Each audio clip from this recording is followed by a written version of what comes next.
Bonjour. Kaka nde nayebisa bino ke na prochaine vidéo nakolakisa bino mafuta oyo naza kotia mafuta oyo ezotia poso ngebu boye.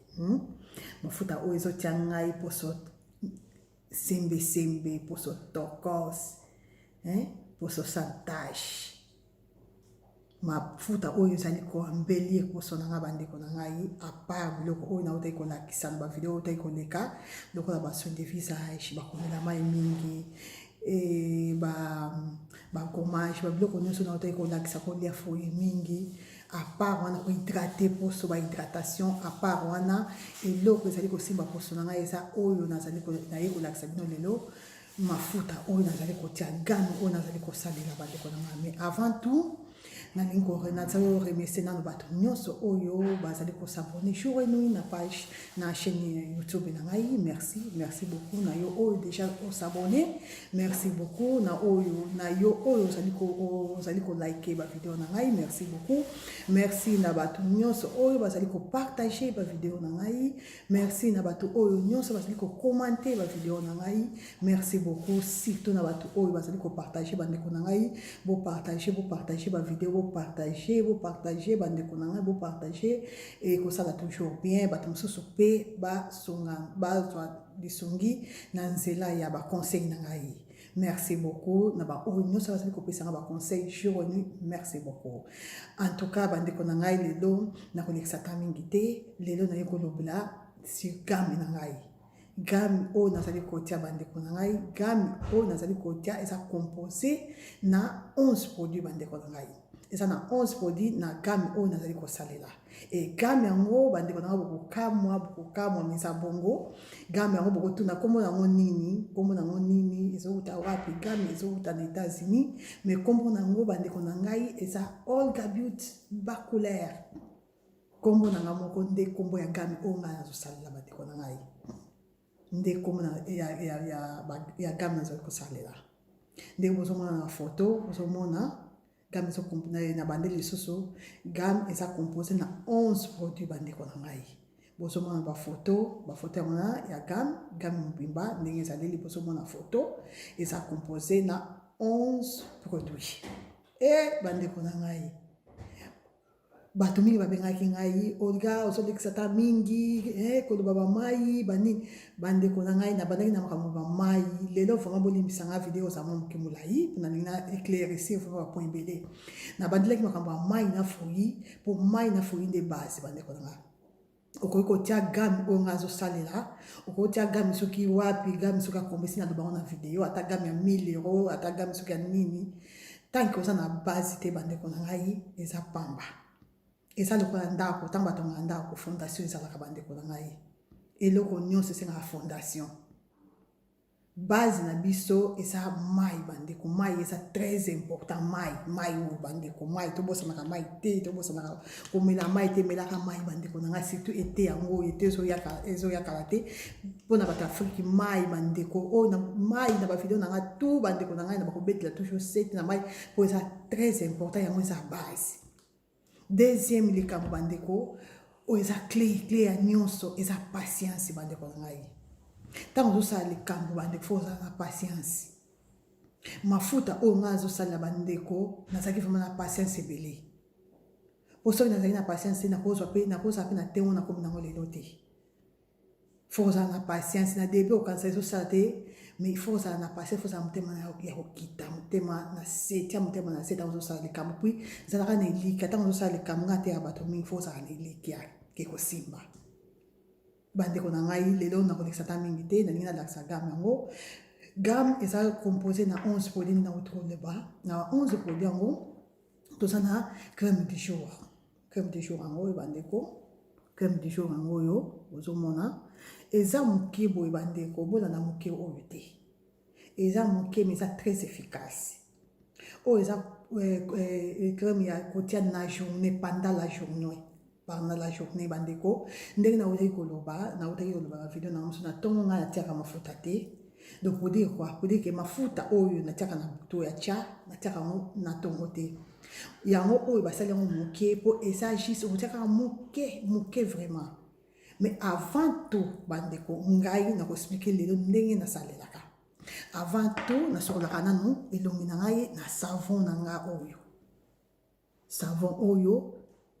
yango nasokolaka elongi na butu bandeko na ngai na ntongo nasalelaka savon normal nakolakisa yango na bavideo mosusu lelo nazolobelaka sur calme oyo comme mpo kosala mpe savon oyo donc ngai nasalaka boye lelo so nasaleli savon normal lobi nakosalela savon oyo na ntongo mais chaque jour na butu nasokolaka elongi na ngai na savon oyo bandeko na ngai savon oyo so otia yango na elongi otika yango 5 minutes okoki kolekisa mpe okotia yango mpe okotika yango pendant 10 minutes kaka ndenge okolingela mais ngai natika yango 5 minutes 5 minutes après orince elongi na mai ntango orince elongi na mai ozwi vitamine C bandeko ozwi vitamine C oyo kosomba na pharmacie vitamine C basombaka yango na pharmacie batekaka yango na pharmacie okosomba yango na pharmacie ozwa vitamine C na yo otie très bien elongi na yo otie ntango osisa otia vitamine C nde oya kolandisa crème du jour oyo bandeko crème du jour oyo soko olandisi yango bandeko nayebi te soki ozomona na bien ou pas oya kolandisa crème du jour très important ntango osisa bongo bandeko obimi na yo na pokwa siko ntango okoya bandeko na ngai soki eza jour osala gommage osali gommage okoma elongi soki eza jour osala masque otie masque na elongi na yo nsima kotia bamasque gommage okotia huile hydratante faut pas kobosana bandeko na ngai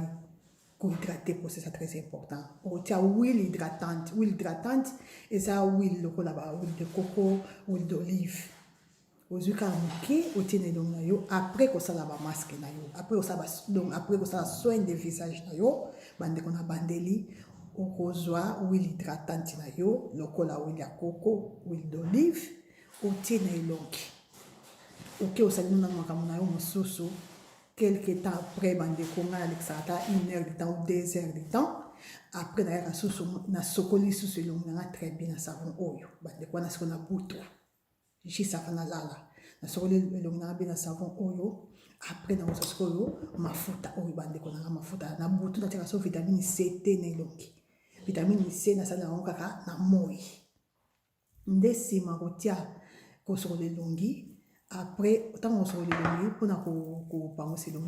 elongi boye te bandeko na nga otie kaka boye ozwi ga na yo ya elongi otie ga oyo osalelaka na elongi oyo opangwiselaka elongi na yo be esu oyo opangwisaka elongi na yo kosalela yango so na nzoto te bandeko donc makambo elongi fo ezalaka toujours à part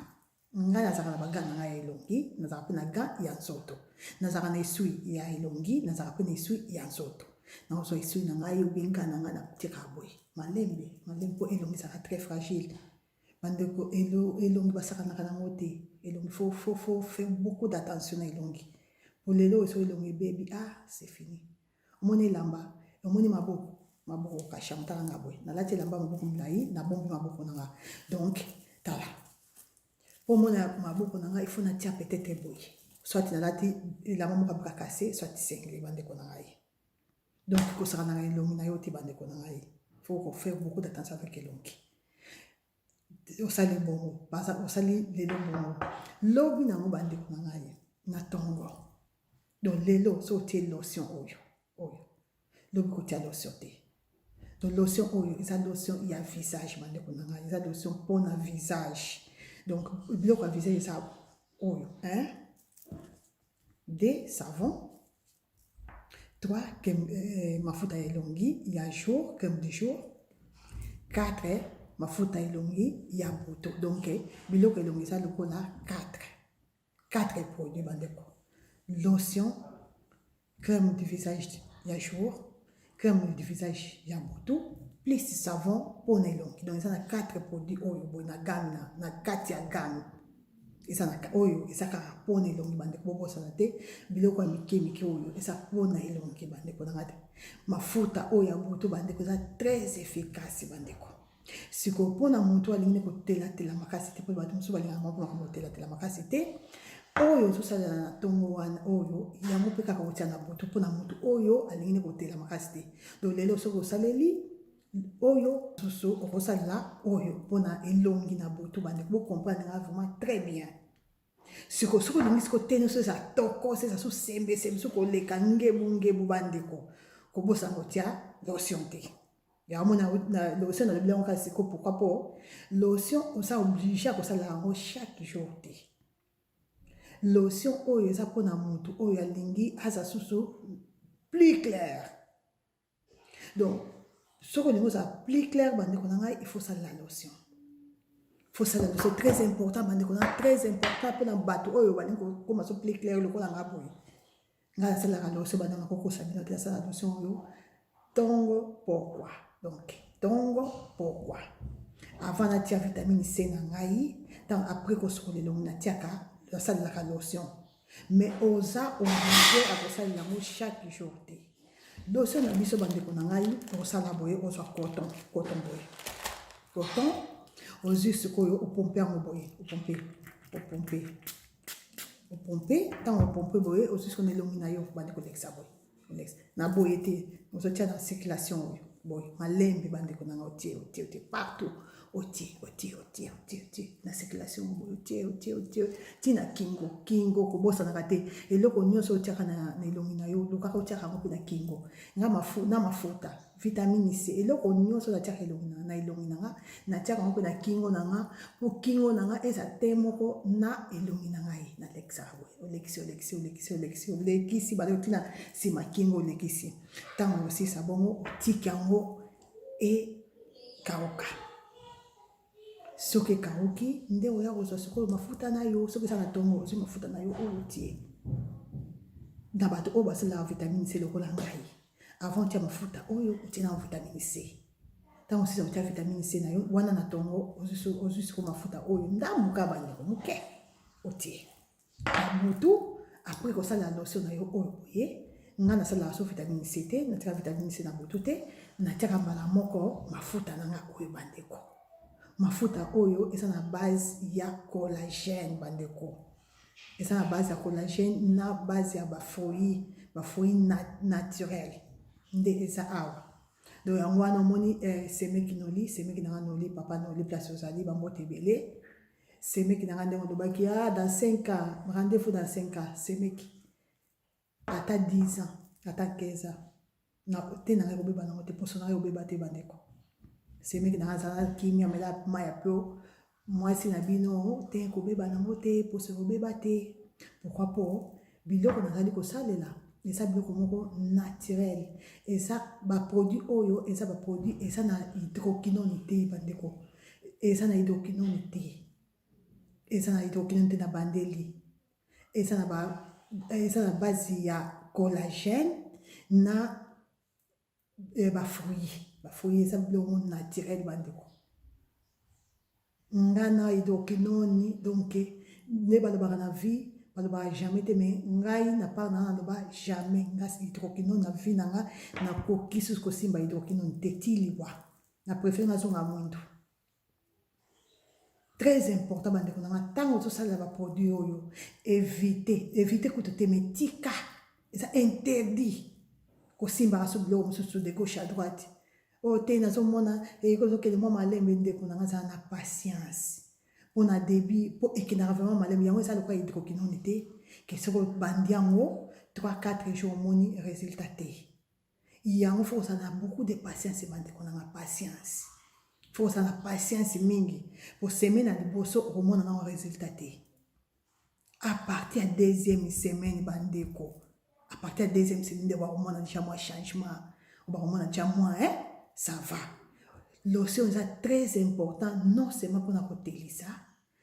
mais c'est très important pour notre bateau. Oh, il va avoir bouton na batache bandeko. Très important. Pour lotion on a relobé sur la vidéo il y a tant on a relobé c'est gamme il y a aloe vera. Pardon, c'est gommage, il y a na masque il y a aloe vera. Après aloe vera na oyo bandeko, très important. Lotion oyo c'est vraiment très important bandeko. Et si ça va un bouton, et si ça va tâche, nous va tâche nyonso, et quand tu poso sembe, tu peux pas la poso dans des lisse bande qu'on a pourquoi pas on a ça la lotion oyo. après wana na lobeli c'est elongi bandeko sikoyo à part wana toza na gel douche bandeko na ngai gel douche yango yo toza na gel douche toujours na base ya collagène donc ba produit yango nyonso gamme mobimba na kati ya awa batika ba huile de collagène na ba fouillis donc basangisi awa bandeko eza na des savons donc eza gel douche et puis toza pe na savon normal bandeko na ngai très important sikoyo osala yango ndeni mpo bokotunaka des savons sikoyo tokosala ndenge nini savon oyo eza mpona ntongo nde place nalobaki nazongeli soki koloba mwasi fo osololaka 2 fois soki olingi te na yo ezala vraiment très bien.